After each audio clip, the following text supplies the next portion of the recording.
Isang menor de edad na rider na sinitad dahil sa paglabag sa batas trapiko ang nalagot palalo. Yan ay matapos siyang makuhanan ng marijuana. Nakatutok si Cesar Apolinario.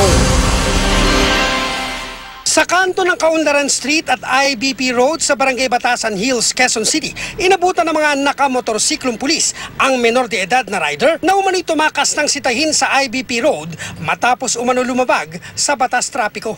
Naubusan daw ng gas ang motor kaya napahinto ang binatilyong suspect. Pinadapa. Muling pinatayo at saka pinahalungkat sa suspect ang dala nitong motorsiklo pero walang nakita.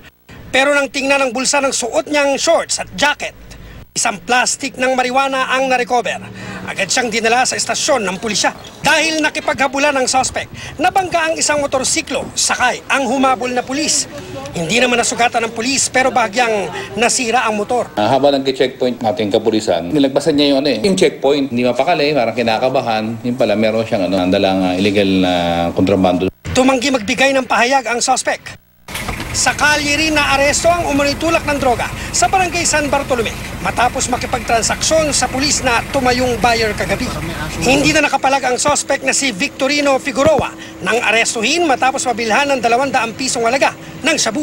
Bukod sa nabiling droga, na-recover pa sa dala nitong flashlight ang 12 sachet ng shabu na pambenta umano ng suspect sa mga scorer niya. Tumanggi magbigay ng pahayag si Figueroa. Dalawa yung target ng bypass operations natin dito. Yun nga lang, during the actual operations, ang lumutang lang sa area, itong si alias Onyo. Ongoing yung follow-up natin para mahuli man itong si alias Pacter na patuloy na nagbibenta ng droga dito sa area ng Novaliches. Cesar Apolinario, nakatutok, 24 oras.